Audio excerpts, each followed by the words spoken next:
tradisi kalau ada acara majelis pesta pernikahan di kampung Indonesia, yang dimana kali ini Bang Toha akan menghadiri 5 acara majelis di satu kampung.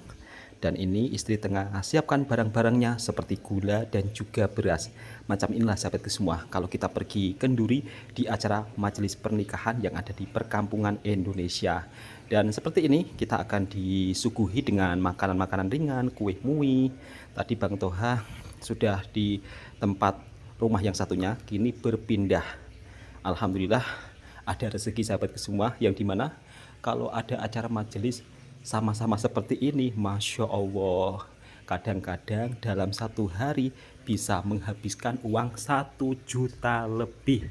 Karena di setiap satu rumah kadang-kadang kita orang bawa barang-barang menghabiskan 200.000 lebih. Inilah tradisi yang ada di perkampungan Indonesia saat majelis pesta pernikahan. Kenapa harus pihak perempuan yang menghantar makanan dan kue muih? Kemarin Bang Toha membahas tentang perbedaan hantaran di Indonesia dengan di Malaysia. Assalamualaikum warahmatullahi wabarakatuh. Apa kabarnya sahabatku semua? Kebetulan kali ini Bang Toha berada di ladang, nak ambil cili untuk masak petang nanti. Dan di video kemarin Bang Toha membuat video yang dimana membahas tentang perbedaan hantaran di Indonesia dan juga hantaran di Malaysia, yang dimana pihak perempuan daripada calon pengantin kalau kita di perkampungan Jawa biasanya akan membawa makanan kuih muih. Sebenarnya untuk membawa hantaran makanan kuih muih, beras ataupun makanan lainnya itu juga tidak diwajibkan sahabatku semua, tetapi mengikuti istilahnya mengikuti kemampuan lah. Misal kata bawa sikit itu pun juga boleh dan tidak diwajibkan. Kadang-kadang juga ada yang melangsungkan pernikahan sesuai dengan agama Islam, jadi tidak harus diwajibkan. Tapi kalau saya berada di Malaysia, yang dimana banyak kawan-kawan saya yang daripada Malaysia sering bercerita kan, kalau di Malaysia biasanya pihak daripada laki-laki akan membawa hantaran mengikut kemampuan, dan rata-rata semuanya membawa hantaran, ya macam di kampungnya Bang Toha. Dan kemarin juga ada yang berkomentar, kenapa adanya seperti itu Bang, kenapa harus perempuan yang seolah-olah diberatkan. Sebenarnya sahabatku semua, bukan seolah-olah perempuan diberatkan, tapi nanti pihak daripada laki-laki pun juga akan membawa hantaran balik. Biasanya kalau yang mengikut kemampuan, kadang-kadang kalau lelaki tersebut istilahnya mapan dan berada akan membawa beberapa uang hantaran juga macam di Malaysia, dan juga kendaraan, biasanya rata-rata motor. Dan semua itu juga tidak diwajibkan, mengikut kemampuan, biar sahabat-sahabatku juga tidak salah paham. Dan kali ini di kampungnya Bang Toha tengah musim kemarau, yang dimana kalau musim kemarau di kampung penghasilan petani di sini memang sangat menurun. Bahkan tidak ada penghasilan sahabatku semua, ya karena petani di sini rata-rata kalau bercocok tanam hanya berharap kepada air hujan, sehingga kalau sudah tidak musim hujan, musim kemarau macam ini, di ladang-ladang juga sudah mengering, tidak ada tanaman apapun. Tapi untuk kali ini di ladangnya Bang Toha alhamdulillah masih ada tanaman cili, yang dimana masih hidup. Mungkin karena di ladangnya Bang Toha ini dekat dengan perkampungan, sehingga kalau untuk lahannya tidak begitu sangat kering. Beda nanti dengan yang ada di ujung sana sahabatku semua, yang dimana semua lahan sudah kering. Dan di sini Bang Toha melihat sebuah perbedaan yang agak sangat jauh, yang dimana kalau di Malaysia misal kata kekeringan atau musim kemarau meskipun panjang, tapi dari segi ekonomi ya masih tetap normal sahabatku semua. Karena di sana di Malaysia meskipun musim kemarau Tapi dari segi untuk para petaninya itu dimudahkan dengan pengairan, yang dimana pengairan tersebut mengambil air daripada tasik ya, atau sungai besar, dan dialirkan ke ladang-ladang. Sebenarnya kalau di Indonesia, kalau mengikut cara Malaysia, bisa-bisa saja sahabatku semua. Jadi mungkin cari sungai yang besar, dibangun, terus dibuat bendungan, dan saat musim kemarau bisa dibuka untuk para petani di sini. Tapi satu lagi, memerlukan biaya yang cukup lumayan mahal.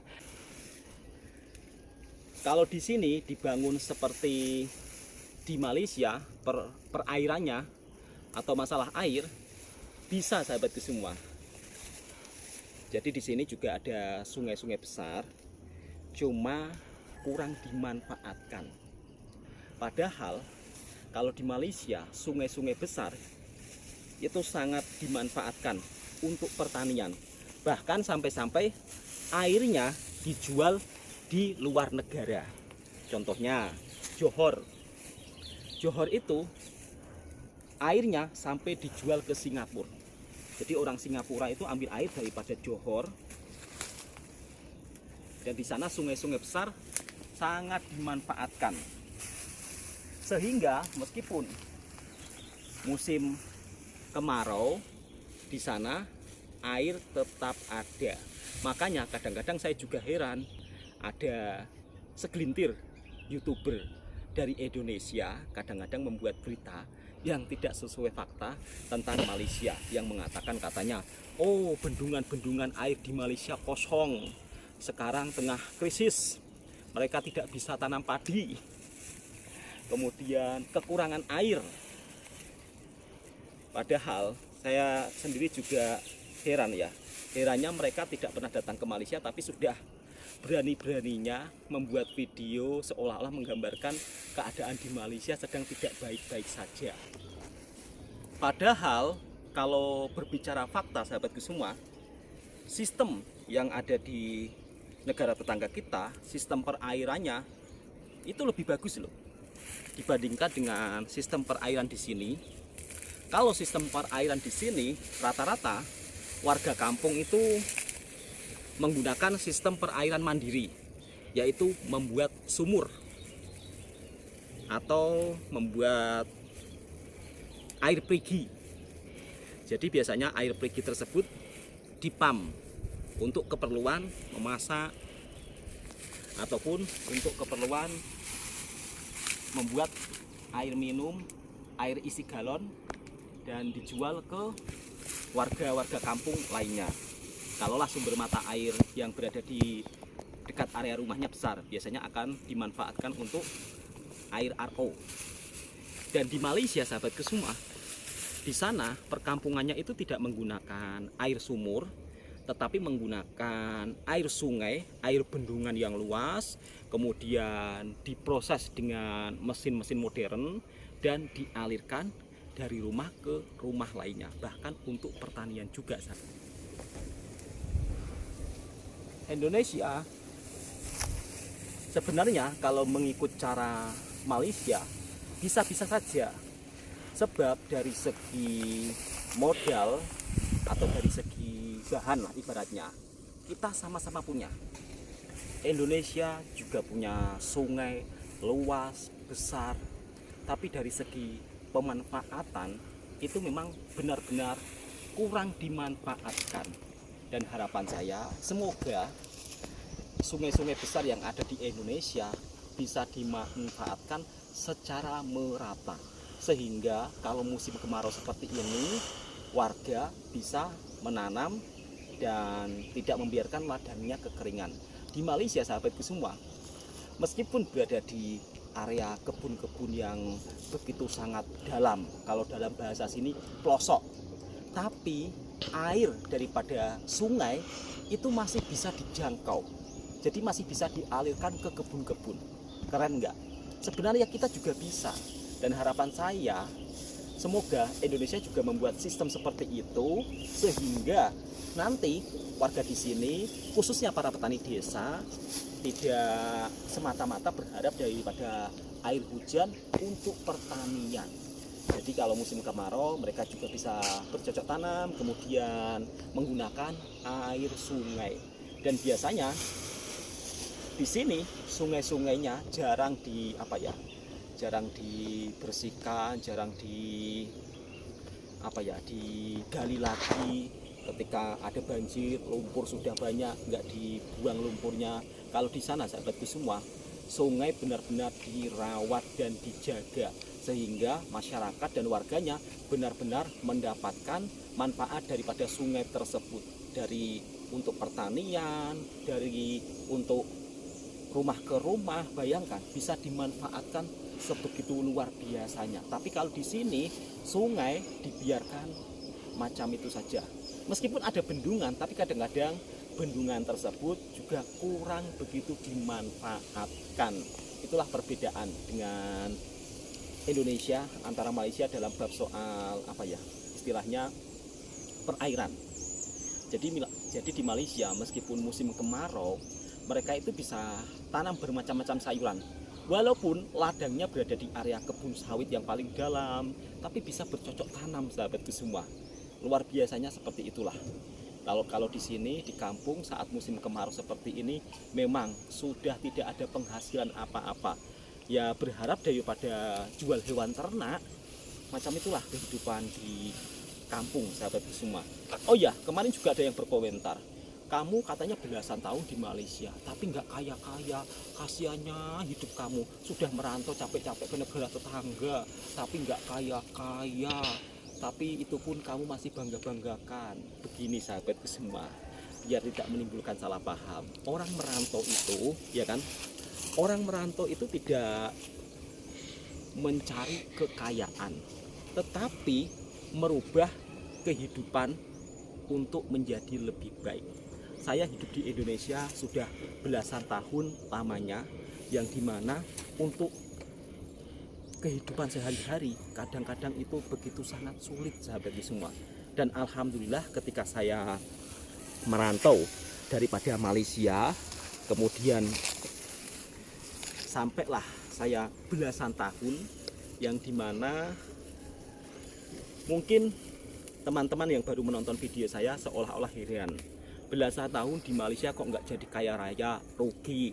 Belasan tahun di Malaysia kok cuma dapat itu saja, rugi. Bagi saya sahabatku semua, merantau itu bukan untuk mencari kekayaan. Tetapi kalau saya tidak merantau, saya tidak tahu nasib saya akan seperti apa. Sebab kalau hidup di kampung,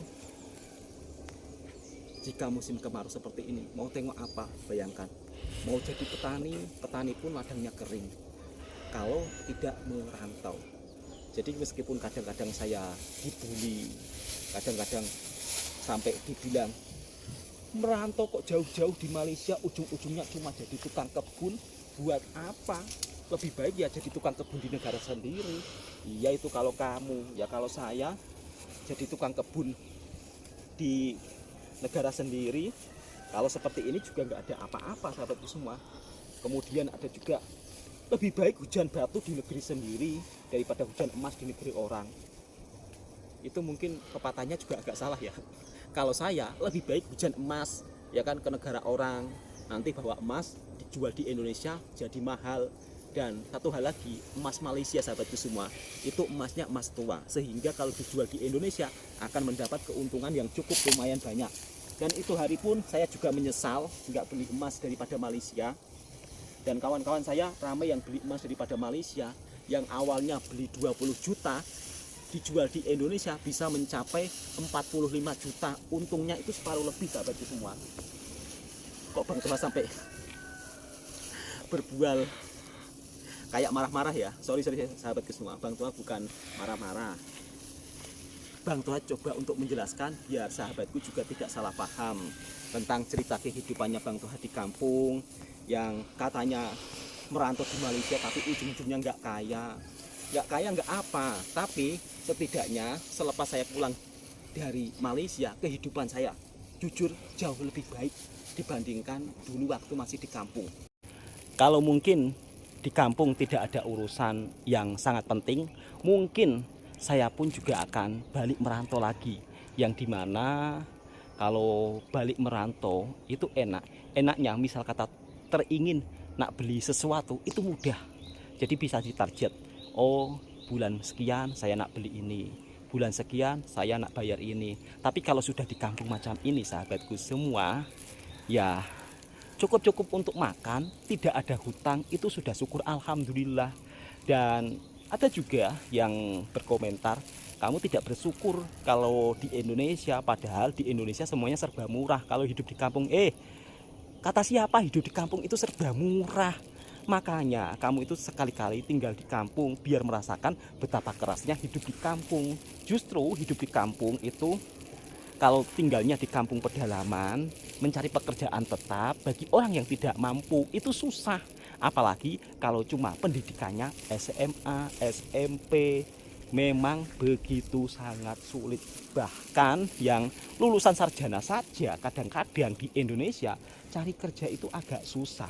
Dan kalau saya lihat tren anak muda sekarang kebanyakan justru belajarnya ke university luar negara, termasuk ke Malaysia. Sebab mereka kalau sudah lulus daripada university tersebut, lulusan luar negara, cari kerja itu amat sangat mudah. Ya memang awal-awal modalnya sangat besar, tapi kalau sudah lulus gajinya pun juga cukup lumayan kalau lulusan university daripada luar negara. Begitu sahabatku semua.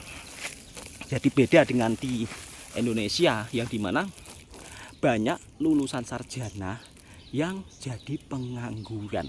Bahkan kemarin juga sampai diberitakan Indonesia itu banyak anak muda yang lulusan sarjana, tapi justru lulusan sarjana ijazah tersebut cuma sekedar lulus itu saja. Selebihnya ketika mau cari kerjaan itu sulit. Ini realita ya, mungkin nanti ada juga yang tidak bersetuju. Oh, itu orangnya yang malas. Tapi malasnya gimana sahabatku semua? Di sini ya rata-rata ya, biasanya kadang-kadang lulusan universitas saja melamarnya kerja yang UMR atau upah minimum. Ya mau nggak mau ya harus mereka lakukan ya, karena misal kata nak cari di bidangnya itu kadang-kadang sulit, apalagi kalau tidak punya orang dalam. Oke sahabatku semua, mungkin informasinya cukup sekian ya, yang dimana Bang Toha menjelaskan perbedaan hantaran di Malaysia dengan di Indonesia. Bukan istilahnya kalau di kampung Jawa memberatkan pihak perempuan, juga enggak. Dan di beberapa daerah di Indonesia ada yang sama seperti di Malaysia. Contohnya di daerah Kalimantan, yang dimana kalau di Kalimantan itu sama, lelaki juga harus bawa hantaran. Kemudian di daerah Sumatera juga sama seperti di Malaysia, kalau bab soal mau nikahan. Jadi tidak semuanya di Indonesia itu caranya sama seperti di perkampungan Jawa. Setiap daerah beda-beda cara sahabatku semua. Dan di sini kalau sudah musim kemarau ya macam inilah. Mungkin nanti kalau misal kata tabungan daripada hasil panen habis, biasanya warga kampung akan jual anak lembu atau jual lembu untuk meneruskan kehidupan sehari-hari. Makanya di sini kalau setiap rumah punya lembu, punya kambing ya untuk persiapan saat musim kemarau macam ini sahabatku semua. Karena rata-rata mayoritas di sini warganya bekerja sebagai petani. Tapi kalau untuk anak mudanya kebanyakan merantau. Ada yang di Malaysia, ada yang di perkotaan. Nah, ada juga yang berkomentar, Bang, kenapa nggak merantau ke Jakarta? Di sana kan gajinya besar. Kata siapa sih merantau di Jakarta itu gajinya besar? Enggak juga. Di Jakarta sahabatku semua, gaji 5 juta apa-apa itu semuanya mahal. Jadi jangan istilahnya melihat gajinya 5 juta terus kemudian dianggap mahal. Bayangkan hidup di Jakarta dengan gaji 5 juta, uang sewa rumah juga bayar sendiri, makan, belum lagi kendaraan.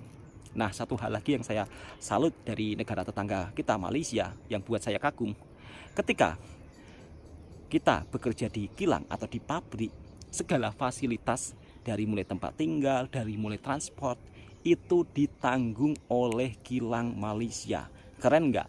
Dan harapan saya mudah-mudahan suatu saat nanti kilang-kilang di Indonesia itu juga mengikut cara Malaysia, biar pekerjanya juga sejahtera begitu loh. Bukan kita mau kerja pakai uang sendiri untuk pergi ke sana. Kalau di Malaysia dihantar jemput naik bus dan tempat tinggal juga dikasih, kita berobat juga gratis. Itulah luar biasanya. Oke, untuk informasinya, semoga informasi ini bermanfaat. Assalamualaikum warahmatullahi wabarakatuh.